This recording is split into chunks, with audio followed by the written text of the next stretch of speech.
Hello everyone, how are you. Last class में हम लोगों ने एक्सक्रीशन स्टार्ट किए थे, जिसमें हम लोगों ने देखे थे कि उत्सर्जन क्या होता है, उत्सर्जी पदार्थ क्या होता है और विभिन्न जंतुओं में जो उत्सर्जन है वो किस तरह से होता है, जैसे पौधों का उत्सर्जन और जंतुओं में जो होते हैं अलग अलग जीवों में उत्सर्जी अंग अलग अलग होते हैं, ये देखे थे। उसके बाद मनुष्य का उत्सर्जन तंत्र देखे थे, जिसमें हम लोगों ने वृक्क की संरचना और नेफ्रॉन की संरचना देखे थे।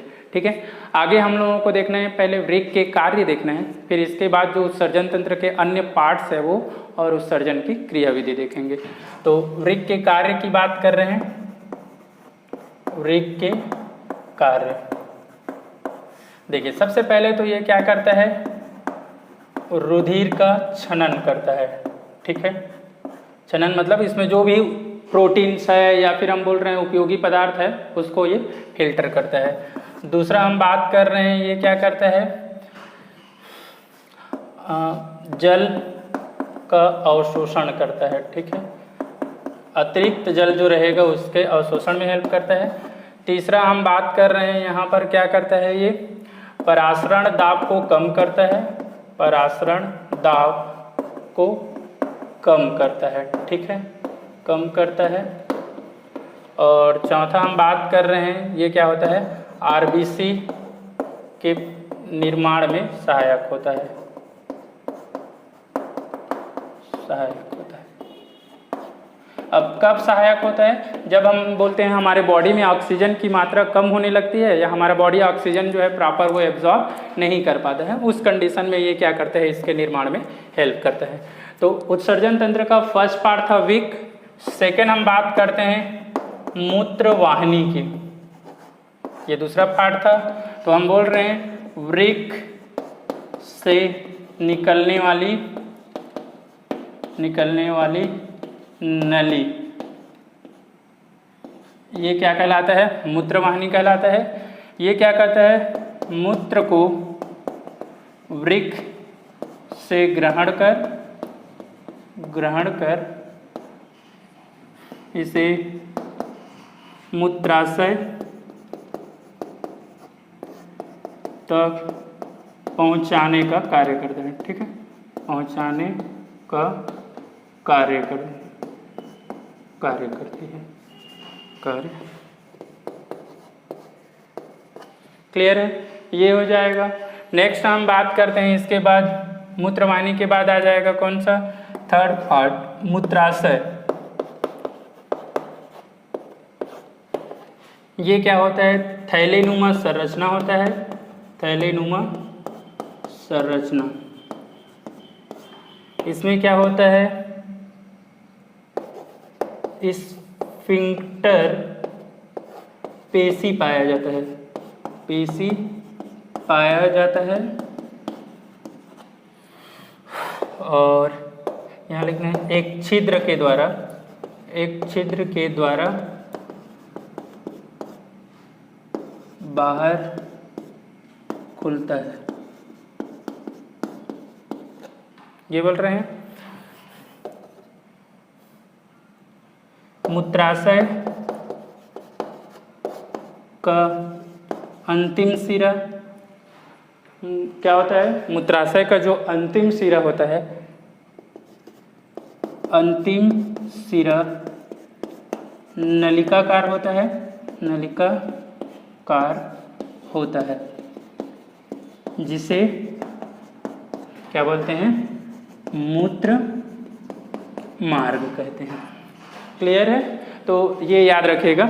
हम बात कर रहे हैं जो उत्सर्जन तंत्र की, ये हो गया। नेक्स्ट उत्सर्जन तंत्र के बाद हम लोगों को इसमें देखना था जो अलग अलग प्रोसेस है इसकी, जैसे हम बात करेंगे सबसे पहले अब इसमें उत्सर्जन की क्रियाविधि की। तो उत्सर्जन की क्रियाविधि की हम बात कर रहे हैं, उत्सर्जन की क्रियाविधि की बात कर रहे हैं। ठीक है, उत्सर्जन की क्रियाविधि जो होता है ये दो चरणों में पूर्ण होती है। ठीक है, क्या होती है, 2 चरणों में पूर्ण होगा। पहला हम लोग बात करते हैं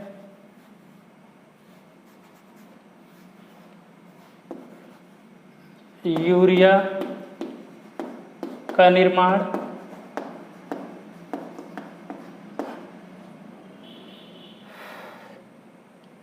और दूसरा हम बात रहे हैं मूत्र निर्माण।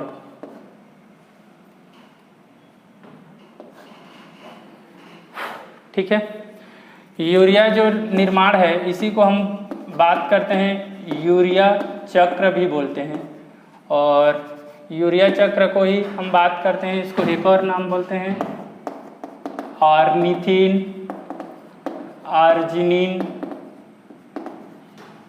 साइकिल बोलते हैं। ठीक है, तो पहला है यूरिया निर्माण और दूसरा है कौन सा, मूत्र निर्माण। हम लोगों को पहला देखना है यूरिया निर्माण। देखिए यूरिया निर्माण जो है इसको किसने दिया था, क्रेब्स हैंसलेट ने दिया था, इसीलिए हम इसको बोलते हैं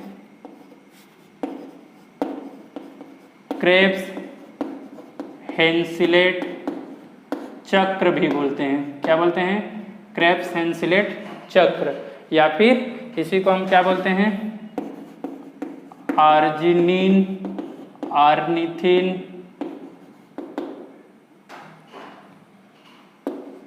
साइकिल बोलते हैं। ठीक है, ये याद रखिएगा। अब इसमें हम साइकिल की बात करते हैं तो सबसे पहले यूरिया निर्माण के लिए क्या होता है, 3 चीज़ें चाहिए। ये है नाइट्रोजनी वेस्ट जो हम लोग बात करते हैं। पहला होता है अमोनिया, दूसरा जो प्रोटीन के पाचन से रिलीज होता है, दूसरा कार्बन डाइऑक्साइड, और तीसरा हम लोगों को यहाँ पर चाहिए कुछ एनर्जी ATP। तो देखिए पहले क्या होता है, 3 चीज़ें मिलते हैं, कौन कौन से, एक तो होगा NH3, दूसरा रहेगा CO2, और तीसरा यहाँ पर हम बात कर रहे हैं ATP। इन तीनों का क्या होगा, ऐड होगा, और ये बनाता है कार्बेमाइल फास्फेट बनाता है। क्या बनाता है, कार्बेमाइल फास्फेट बनाता है। क्लियर है, कार्बेमाइल फास्फेट जो रहता है, अब ये क्या होता है, जो एस्पार्टिक है, सॉरी ऑर्निथिन है, ऑर्निथिन, इससे ये क्या होगा, रिएक्ट करता है। तो यहाँ पर हम बात कर रहे हैं ऑर्निथिन के लिए। देखिए मैं यहाँ पे लिख रहा हूँ ऑर्निथिन। ये ऑर्निथिन जो रहता है ये क्या होगा, इससे ऐड होगा, किससे, कार्बेमाइल फास्फेट से। तो जब कार्बेमाइल फास्फेट से ये जब ऐड होगा तो यहाँ पर ये क्या बनाता है, ये बनाता है सिट्रुलिन बनाता है। क्या बनाता है, सिट्रुलिन। अब ये जो सिट्रुलिन है ये क्या करेगा, आगे एस्पार्टिक एसिड से क्रिया करता है, एस्पार्टिक से, किससे क्रिया करेगा, एस्पार्टिक से, और सिट्रुलिन जो है किस में चेंज हो जाता है, आर्जिनोसक्सिनिक एसिड से, आर्जिनोसक्सिनिक एसिड में चेंज हो जाएगा। आर्जिनोसक्सिनिक एसिड जो रहता है फिर ये किस में चेंज हो जाता है, आर्जिनिन में, और ये जो आर्जिनिन है जब इसको क्या किया जाता है, वाटर दिया जाता है, मतलब जब इसमें क्या होगा, वाटर मॉलिक्यूल H2O जब ऐड होगा ये इस तरह से, तब ये क्या करता है, आर्जिनिन किस में चेंज हो जाता है, ऑर्निथिन में, और इस प्रोसेस में ये क्या करेगा, यूरिया जो रहता है ये इस यूरिया को क्या करता है, मुक्त करता है। तो चूंकि इस साइकिल में क्या बनता है, यूरिया बनता है, इसलिए इस साइकिल को हम क्या बोल रहे हैं, यूरिया चक्र भी बोलते हैं, या यूरिया निर्माण की क्रिया भी बोलते हैं। ठीक है, याद रखिएगा यूरिया निर्माण की जो क्रिया है वो कहाँ पर होता है, पहला प्रोसेस जो है ये यूरिया निर्माण, ये प्रोसेस कहाँ पर होता है, लीवर में होता है। ठीक है, और मूत्र निर्माण की जो क्रिया हो रहा है ये कहाँ पर होता है, किडनी में होता है। तो याद रखिएगा जो हम बात कर रहे हैं यूरिया का निर्माण ये लीवर में है, मूत्र का निर्माण किडनी के लिए है। क्लियर है, तो बहुत ही सिंपल तरीके से इसको याद रख सकते हैं। क्या क्या चाहिए, NH3, CO2 और ATP, ये 3 मिला के कार्बेमाइल फास्फेट बना रहा है। कार्बेमाइल फास्फेट जो रहेगा फिर ये किस में चेंज हो रहा है, सिट्रुलिन में। सिट्रुलिन पहले से उपस्थित जो ऑर्निथिन रहता है इससे रिएक्ट करता है, सॉरी सिट्रुलिन जो है वो एस्पार्टिक से क्रिएट करेगा और क्या बनाता है, आर्जिनोसक्सिनिक एसिड। इसके लिए यहाँ पर भी कुछ एनर्जी की आवश्यकता होती है, वो एटीपी के रूप में ग्रहण करेगा और ये इससे आर्जिनोसक्सिनिक बनाएगा। तो इस तरह से ये क्या बना रहा है, यूरिया साइकिल बोलते हैं इसको, ये इस तरह से, ठीक है। ये ऐसा प्रोसेस चलते रहता है ये इस तरह से, तो इसको बता सकते हैं। नेक्स्ट हम बात कर रहे हैं सेकंड प्रोसेस की। सेकंड प्रोसेस क्या है, मूत्र निर्माण। मूत्र निर्माण की क्रिया कहाँ पर होता है, किडनी में होता है या किडनी में होता है बोल रहे हैं, ठीक है, क्लियर है। अब यहाँ पर हम बात कर रहे हैं, इसमें क्या होता है, 3 स्टेप होता है, 3 चरणों में होता है। कौन कौन सा देखिए, पहला हम लोग बात करते हैं अति सूक्ष्म छनन। अति सूक्ष्म छनन, अल्ट्रा फिल्ट्रेशन, ये कहाँ पर होता है, बोमेन संपुट में होता है, बोमेन संपुट में होता है, ठीक है। दूसरा हम बात कर रहे हैं चयनात्मक अवशोषण। चयनात्मक अवशोषण, अब चयनात्मक अवशोषण जो रहता है ये कहाँ पर होता है, नेफ्रॉन के स्त्रावी भाग में होता है। कहाँ होता है, स्त्रावी भाग में होगा। अब नेफ्रॉन के स्त्रावी भाग की अगर बात कर रहे हैं तो देखिए, सबसे पहले हम बात करते हैं पीसीटी। पीसीटी में किसका किसका अवशोषण होता है, तो याद रखिएगा यहाँ पर अवशोषण होता है ग्लूकोज का। इसके बाद हम बात कर रहे हैं यहाँ पर होता है जल का, और यहाँ पर होता है किसका, लवण का अवशोषण होता है, ठीक है, अवशोषण होता है, ये याद रखिएगा। दूसरा हम बात कर रहे हैं पीसीटी के बाद हेनले लूप की। तो हेनले लूप में याद रखिएगा, अगर हम बात कर रहे हैं अवरोही नलिका की, अवरोही नलिका, तो यहाँ पर याद रखिएगा जल के लिए क्या होता है, पारगम्य, पारगम्य, और आयन के लिए क्या होता है, आयन के लिए अपारगम्य होता है, ये याद रखिएगा, ठीक है। बहुत इंपॉर्टेंट पॉइंट है ये, इससे रिलेटेड क्वेश्चन आता है। ये आरोही नली जो है वो किसके लिए पारगम्य होता है, तो पहले एक ही को याद रखिए, जल के लिए पारगम्य, इसका मतलब दूसरे चीज के लिए वो क्या होगा, अपारगम्य होगा। अगर हम बात कर रहे हैं आरोही की, आरोही नली का, तो इसका जस्ट अपोजिट हो गया। अब ये क्या होगा, जल के लिए अपारगम्य, जल के लिए अपारगम्य होता है, और आयन के लिए पारगम्य होगा, क्लियर है। तो ये इस तरह से हम इसको सिंपल डिफाइन करते हैं, किसको, चयनात्मक अवशोषण, कुछ कुछ भाग में अवशोषण हो रहे हैं। नेक्स्ट थर्ड पार्ट की हम बात कर रहे हैं, कौन सा, डीसीटी में क्या होगा,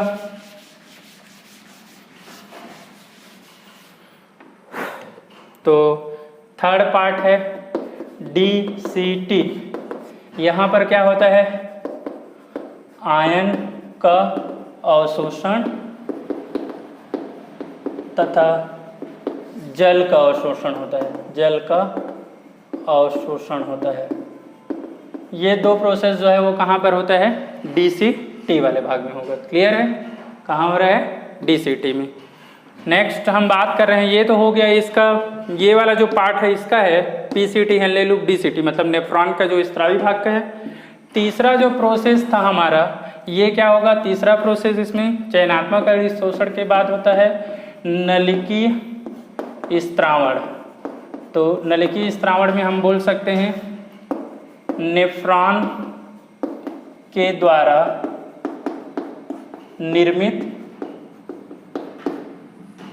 मूत्र का, नेफ्रॉन के द्वारा निर्मित मूत्र का नलिकाओं के द्वारा शरीर से बाहर करना उत्सर्जन कहलाता है, उत्सर्जन कहलाता है। ठीक है, तो ये इस तरह से हम इसको बता सकते हैं। नेक्स्ट हम बात करते हैं मनुष्य में उत्सर्जन का नियंत्रण। उत्सर्जन का नियंत्रण, तो नियंत्रण दो तरह से होगा। एक हम बात कर रहे हैं तंत्रिकी, तो तंत्रिकी नियंत्रण किसके द्वारा होता है? मेड्यूला ऑब्लोंगाटा के द्वारा होता है, या मेडुला ऑब्लोंगेटा भी बोलते हैं, गाटा भी बोलते हैं। ठीक है, और दूसरा जो होता है हार्मोनल की बात कर रहे हैं, तो हार्मोनल में तीन में से पहला तो होता है वेसोप्रेसिन। वेसोप्रेसिन क्या करता है? जल की अवशोषण में सहायक होता है। ठीक है, क्या होता है? जल के अवशोषण में सहायक। मतलब अगर वेसोप्रेसिन का स्त्रावण हमारे शरीर में हो रहा है तो जल का अवशोषण ज़्यादा होगा। अगर हमारे शरीर में जल का अवशोषण हो रहा है तो यूरिन क्या होगा? गाढ़ा आएगा, पीला टाइप का आएगा। ठीक है, इसका मतलब अगर वेसोप्रेसिन अधिक रहेगा तो यूरिन हमारे शरीर में तो यूरिन पीलापन आएगा या ज़्यादा गाढ़ा आएगा, और यूरिन की सांद्रता अधिक होगी। और अगर ये क्या है, वेसोप्रेसिन कम है तो यूरिन ज़्यादा आएगा, मतलब डाइल्यूट रहेगा बट यूरिन ज़्यादा आएगा, लिक्विड वाइट टाइप का रहेगा। ठीक है, दूसरा हम बात कर रहे हैं मिनरेलो कार्टिकॉइड। मिनरेलो कार्टिकॉइड्स की बात कर रहे हैं, तो मिनरेलो कार्टिकॉइड्स में क्या बताते हैं? यह खनिज यह लवण तथा आयन के अवशोषण में सहायक होता है। ठीक है, ये इस तरह से इसका सिंपल बता सकते हैं।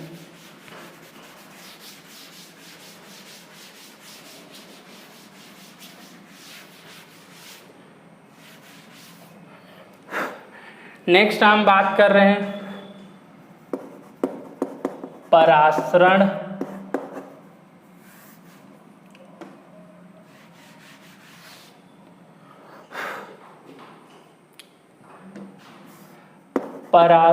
परासरणी नियमन बोल रहे हैं, नियमन।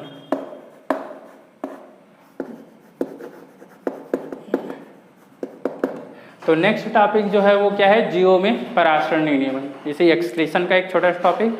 इसके बेसिस पर क्या होता है? 3 प्रकार का होगा ये परासरणी नियमन। देखिए, पहला होता है समपराश्री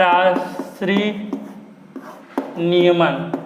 समपराश्री नियमन किसमें होता है? ये होता है समुद्री जीवों में होता है। ठीक है, अब समुद्री जीवों की बात करें तो इसको किस तरह से डिफाइन कर सकते हैं?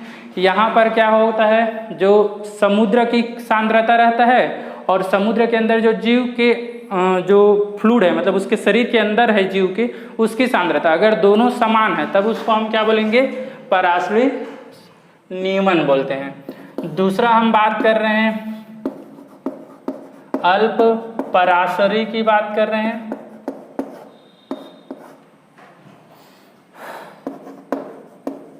अल्प पराश्रय नियमन मतलब यहाँ पर क्या होगा, जीवों के शरीर के अंदर की सांद्रता जो है बाहर की तुलना में कम है। तो हम बात कर रहे हैं बाहर की सांद्रता अधिक तथा अंदर की सांद्रता कम।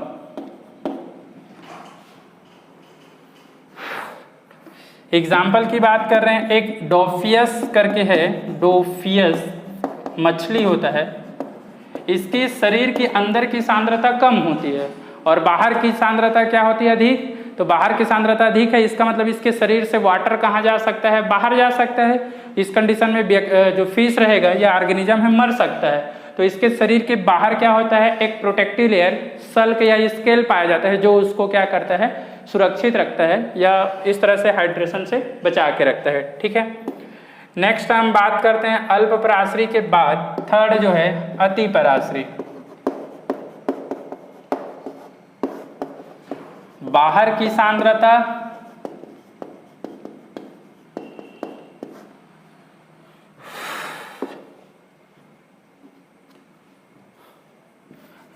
सांद्रता क्या होगा, कम, तथा अंदर की सांद्रता क्या होता है, अंदर की सांद्रता अधिक होता है। जैसे एग्जाम्पल की बात करें स्वच्छ जली की, ये इस तरह। अब इससे रिलेटेड जो पराशरण नियमन से क्वेश्चन क्या आता है, हम बात करते हैं अगर स्वच्छ जलीय जीवों को तालाब से निकालकर अगर समुद्र में स्थानांतरण किया जाता है तो उससे क्या इफेक्ट पड़ेगा। सीधी सी बात है, वो जीव जो रहेगा वो क्या हो जाएगा, डेड हो जाएगा या मृत हो जाएगा। क्यों होगा, क्योंकि उनका जो एडाप्टेशन या उनका जो अनुकूलन है ये क्या है, स्वच्छ जीव के जैसे है, तो उनकी बॉडी स्ट्रक्चर उसके तरह पूरी तरह से एडाप्ट हो चुका है। अब अगर उसको क्या कर रहे हैं, दूसरे एटमॉस्फेयर में ले जाएंगे तो वो अपनी बॉडी को बहुत जल्दी एडाप्ट नहीं कर पाएगा, एडजस्ट नहीं कर पाएगा, इस कंडीशन में उसकी डेथ हो जाएगी। जस्ट रिवर अगर समुद्री जीव को हम क्या करते हैं, स्वच्छ जल में ले आएंगे तो अब वो भी क्या हो जाएगा, मृत हो जाएगा। क्यों, क्योंकि समुद्र के जो सांद्रता है उसके अनुसार उसकी सांद्रता समान रहता है तो वो एडजस्ट कर लेता है। अब अगर उसको स्वच्छ जल में रखते हैं तो जीव की जो सांद्रता अधिक और बाहर की कम, तो वाटर को एब्जॉर्ब करते जाएगा। एक कंडीशन ऐसा आएगा वो स्वेल अप होते जाएगा और वो रप्चर हो जाएगा, फट जाएगा, जिससे जीव की क्या हो जाएगी, डेथ हो जाएगा। तो ये इस तरह के इस पराशरण नियमन से रिलेटेड क्वेश्चन आते हैं जो तुम लोगों को याद रखने हैं। ठीक है, नेक्स्ट हम बात करते हैं पराशरण नियमन के बाद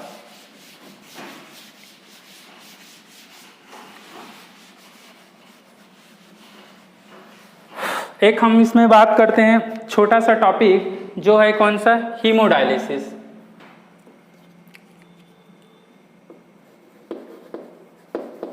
हीमोडायलिसिस की बात कर रहे हैं। डायलिसिस वर्ड कब यूज करते हैं, जब हमारे ब्लड में क्या होता है, ग्लूकोज की मात्रा बढ़ जा रहा है, या फिर हम बोल रहे हैं इस ब्लड में जो इम्प्यूरिटीज है जिसकी मात्रा जितना होना चाहिए उससे ज़्यादा हो रहा है, तो उसको फिल्टर करने के लिए हम कौन सा वर्ड यूज करते हैं, डायलिसिस का वर्ड यूज करते हैं। तो डायलिसिस जो है ये किस मतलब पहले हीम देख रहे हैं, हीम जो है ये किसके लिए है, ब्लड, और डायलिसिस मतलब होता है कौन सा, शुद्धिकरण के लिए या प्यूरिफिकेशन के लिए है। ठीक है, अब हीमोडायलिसिस कब होगा, तो याद रखिए इसकी आवश्यकता कब होता है। अगर हम बात कर रहे हैं हमारा किडनी, ठीक है, ये अगर क्या है सही तरीके से कार्य नहीं करता तब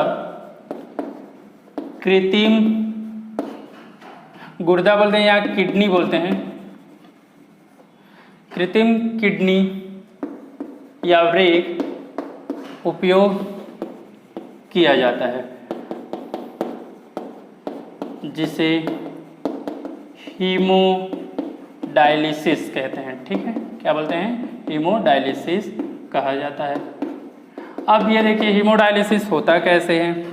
सपोज कि कोई ऐसा व्यक्ति है जिसकी ब्लड में प्यूरिफिकेशन जो है वो प्रॉपर नहीं हो रहा है, तो उस कंडीशन में मैं एक बात कर रहा हूँ, सपोज ये एक व्यक्ति का हैंड वाला पार्ट है, ये इस तरह से इसका ये आर्म्स वाला भाग ऐसा, थोड़ा सा बॉडी बिल्डर बना रहे हैं। ठीक है, ये इस तरह से, और इसके जो फिंगर्स वाला पार्ट है ये इस तरह से, क्लियर है। ये इसका हैंड वाला पोर्शन, एक कोई भी पेशेंट है जो जिसकी ब्लड की प्यूरिफिकेशन प्रॉपर नहीं हो रहा है, तो सबसे पहले हम क्या करते हैं, इसके बॉडी से ब्लड जो रहेगा, ठीक है, ब्लड जो रहता है इसके बॉडी मतलब निकालते नीचे से हैं और डालते ऊपर से हैं। ठीक है, तो अब इसको इसमें 3D तो बता नहीं सकते, तो इसका समझिएगा मैं यहाँ से पहले क्या कर रहा हूँ, ब्लड को निकाल रहा हूँ। ये एक नली है जिसको हम क्या करते हैं, ये इस तरह से एक पॉलीथीन की बनी हुई या एक मेम्ब्रेन की बनी हुई क्या होता है, एक डक्ट होता है जिसमें इसको हमको क्या करना है, ले जाना होता है। ठीक है, जैसे हम बात कर रहे हैं, इसको मैं यहाँ से इसको क्या किया, ले गया। ये इस तरह से यहाँ पर बहुत सारे ऐसा क्या होता है, छोटी छोटी नली बना रहता है। ये ऐसा, ये क्या रहेगा, ऐसा ये नलिकाकार संरचना जो रहता है ये इसमें बना रहता है, ये ऐसा। ठीक है, अब इसके बाद यहाँ पर हम बात करते हैं क्या होता है, ये एक मेम्ब्रेन है। मेम्ब्रेन का नाम क्या है, सेलोफेन। सेलोफेन क्या होता है, झिल्ली होती है जिसमें इसका क्या होता है, फिल्ट्रेशन। इसमें जब क्या है, शरीर से जब बाहर हम क्या करते हैं, ब्लड को निकालते हैं, तो ब्लड में क्या होता है, एक इंजेक्शन यूज करते हैं जिसके द्वारा ब्लड की थक्का, रक्त की थक्का को रोका जा सके। इसमें क्या है, हिपेरिन है, हिपेरिन ये मिलाया जाता है। क्या मिलाते हैं, हिपेरिन, ताकि ब्लड का कोगुलेशन ना हो। तो याद रखिएगा, इसके लिए हम यूज कर रहे हैं हिपेरिन का। अब इसकी प्रोसेस की बात करते हैं। जब ये ब्लड को निकाल कर इस मेम्ब्रेन में ले जाया जाता है तो मेम्ब्रेन के अंदर एक क्या होता है, तरल द्रव भरा रहता है। ठीक है, क्या रहेगा, तरल द्रव भरा रहता है। उस तरल द्रव की सांद्रता हमारा जो नॉर्मल व्यक्ति रहता है उसकी ब्लड की सांद्रता के बराबर रहती है। तो अगर कोई व्यक्ति ऐसा है जिसकी ब्लड की सांद्रता नॉर्मल है, जो स्वस्थ व्यक्ति जैसे, तो उसमें क्या होगा, कोई परिवर्तन नहीं, वो ब्लड निकलेगा और फिर चला जाएगा। ऐसे केस में व्यक्ति को कोई प्रॉब्लम ही नहीं होगा। अब हम बात कर रहे हैं, अगर किडनी प्रॉपर काम नहीं कर रहा है, इसका मतलब यह है कि उसकी ब्लड की जो कंसंट्रेशन रहेगा वो क्या होगा, ज़्यादा होगा। तो अगर उसकी ब्लड की कंसंट्रेशन मतलब उसमें अशुद्धियाँ या हो सकता है प्रोटीन है, ग्लूकोज है, ये उसमें क्या है, घुला हुआ है, तो जिससे कारण उसकी सांद्रता बढ़ गया। तो अगर यहाँ पर वो पदार्थ की सांद्रता अधिक हुआ और बाहर सांद्रता कम है, तो वो जो सॉल्यूशन रहता है, ये झिल्ली ऐसा रहता है कि वहाँ से वो पदार्थ जो है ट्रांसफर हो जाता है। तो यहाँ से धीरे धीरे वो पदार्थ क्या होगा, बाहर की ओर इस तरह से मूव करने लगता है। इस जो बीच में झिल्ली के बीच में स्पेस जो रहता है, इस स्पेस में ये क्या हो जाता है, जाने लगता है ऐसा, जिससे ब्लड का क्या हो जाएगा, प्यूरिफिकेशन, मतलब अशुद्धियाँ जो है बाहर निकल जाएगा। अब जब इसका फिल्ट्रेशन हो जाएगा तो यहाँ पर जो ब्लड आता है, ये ब्लड जो है पूरी तरह से क्या रहता है, प्योर रहता है। तो इस ब्लड को हम क्या करते हैं, जैसे यहाँ से ये जो नली है हम बात कर रहे हैं, इस नली को फिर ले जाके क्या करते हैं, ऐसा इंजेक्ट कर देते हैं। अब याद रखिएगा, मैंने बताया कि नीचे से ब्लड को यहाँ से निकालते हैं और इस साइड से ये ऊपर से डालते हैं, मतलब आर्टरी वाले भाग से निकालकर वेन वाले भाग में इंजेक्ट करते हैं। ठीक है, तो ये इस तरह से हम क्या करते हैं, यहाँ पर फिर से इसको ट्रांसफर, जो प्योर ब्लड है ये वाला जो रहता है क्या होगा, शुद्ध रक्त है, शुद्ध रक्त का है, और इधर जो नली दिख रहा है ये वाला किसका है, अशुद्ध है। तो ये इस तरह से क्या करता है, प्यूरिफिकेशन करता है। इस एपरेटस को हम बोलते हैं कृत्रिम गुर्दा बोलते हैं, या हम बात करते हैं आर्टिफिशियल किडनी बोलते हैं, आर्टिफिशियल किडनी। इस प्रोसेस को हम क्या बोलते हैं, हीमोडायलिसिस, ब्लड का शुद्धिकरण बोलते हैं। क्लियर है, इससे रिलेटेड कभी कभी क्वेश्चन आता है। तो ये तो हो गया हीमोडायलिसिस। अब हम बात करते हैं वृक्क से रिलेटेड जो डिसऑर्डर है, कुछ डिजीज हैं, इनकी बात करते हैं। तो देखिए,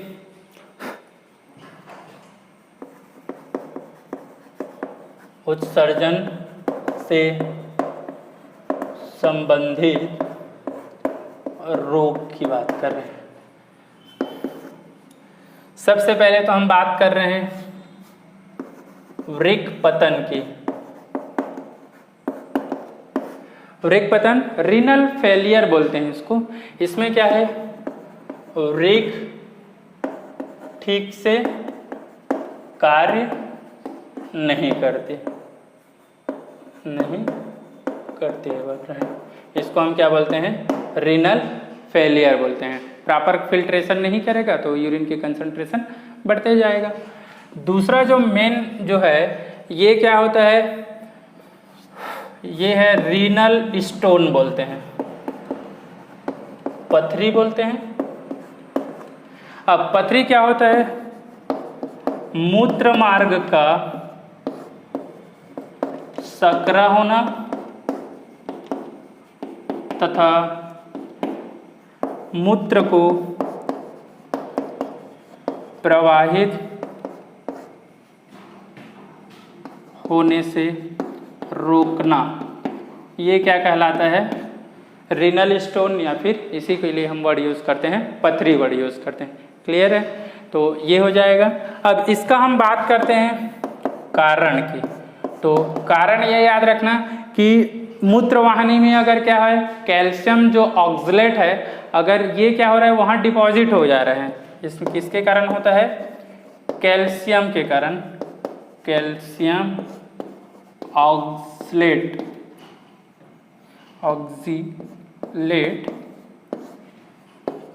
के निर्माण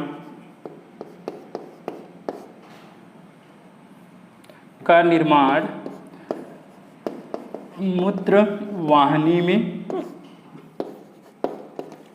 होने के कारण। तो ये इस तरह से हम बात करते हैं, कुछ जो डिसऑर्डर है तुम लोगों को याद रखना है, ठीक है? ये समझ में आ गया होगा। एक हम और इसमें जैसे डिसऑर्डर की बात करते हैं, 2 हुआ है, तीसरा डिसऑर्डर इसमें देख सकते हैं हम लोग क्या है, जिसमें हम बात करते हैं वृक्क या कृत संलक्षण बोलते हैं।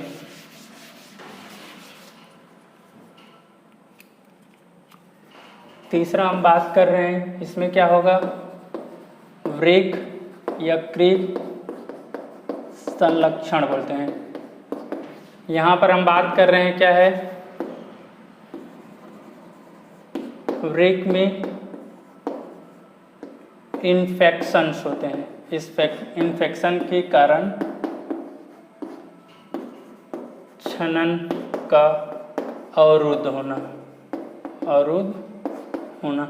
ये इस तरह से 2-3 जो है स्पेशल ये याद रख सकते हैं। नेक्स्ट एक हम बात करते हैं मूत्र का। मूत्र के लिए याद रखना, इसका कलर जो होता है येलो कलर होता है। येलो कलर किसके कारण होता है? यूरोक्रोम के कारण होता है। यूरोक्रोम ये एक पिगमेंट है, इसके कारण इसका कलर कैसा होता है? येलो कलर होता है, ठीक है? नेक्स्ट हम बात करते हैं कंपोजिशन की। क्या क्या होता है कंपोजिशन?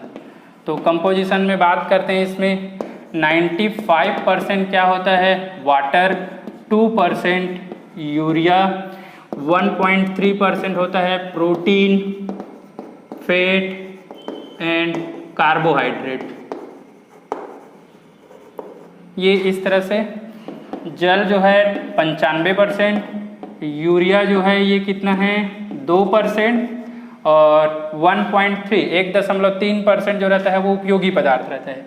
इसके बाद हम बात करते हैं 0.35% इसमें होता है सोडियम आयन, 0.6% होता है क्लोराइड आयन, और 0.1% होता है इसमें क्या होगा? क्रिएटिन होता है, क्रिएटिन। तो ये इस तरह से कुछ मेन जो है जिसको याद रख सकते हैं, जैसे वाटर है, यूरिया, प्रोटीन, सोडियम, और ये 5 जो है इसके तुम लोगों को याद रखना है। कभी कभी क्वेश्चन बनता है कि हमारा जो यूरिन है, मूत्र है, उसकी कंपोजिशन या सांद्रता क्या होती है, ठीक है, या उसमें कितने % यूरिया होता है। तो याद रखिएगा इसमें केवल क्या होता है 2% ही इसमें यूरिया पाया जाता है। ये तो हो गया, हम बात कर रहे हैं इसकी जो मूत्र की कंसंट्रेशन है इसकी। अब हम बात कर रहे हैं अन्य उत्सर्जी अंग की, उत्सर्जी अंग मनुष्य के रिस्पेक्ट में। तो पहला जो हम बात कर रहे हैं फेफड़े की। फेफड़े का जो उत्सर्जी है वो क्या है? Carbon dioxide. मतलब फेफड़ा जो रहता है कार्बन डाइऑक्साइड को क्या करता है? शरीर से बाहर उत्सर्जित करता है, ठीक है। दूसरा हम बात कर रहे हैं फेफड़े के बाद आता है लीवर। लीवर या यकृत की बात कर रहे हैं। यकृत जो रहता है ये क्या करता है? NH3 को यूरिया में क्या करता है? यूरिया में परिवर्तित करता है, ठीक है, परिवर्तित करता है। मतलब अमोनिया या नाइट्रोजनी वेस्ट है उसको उत्सर्जित करता है। लीवर के बाद हम बात कर रहे हैं, इसमें आ जाएगा आंत की। तो आंत है जो है भोज्य पदार्थ की अपशिष्ट को अपशिष्ट को क्या करता है, शरीर से बाहर करता है, ये हो जाएगा। ठीक है, नेक्स्ट हम बात कर रहे हैं, आंत के बाद आता है त्वचा। त्वचा जो रहता है ये क्या करता है, पसीना के रूप में क्या है, ये क्या करता है, पसीना के रूप में अतिरिक्त जल तथा कुछ लवण को उत्सर्जित करता है, उत्सर्जित करता है। तो ये इस तरह से लगभग उत्सर्जन से रिलेटेड जो पॉइंट्स है, जो इम्पॉर्टेंट है, यूज़फुल है, वो क्या हो गया है, कंप्लीट हो गया है। ठीक है, अब अगर इसके बात करते हैं क्वेश्चन की, तो एसीएफ में इससे क्वेश्चन मुश्किल से आते हैं, या ये बोले कि आते भी नहीं, आएंगे तो एक आध क्वेश्चन आएगा, तो बहुत सिंपल क्वेश्चन आएगा। इसके लिए बहुत ज़्यादा तुम लोगों को स्ट्रेस लेकर पढ़ने की ज़रूरत नहीं है। ठीक है, तो आगे जो है हम लोग फिर नेक्स्ट वीडियो में देखेंगे। Thank you.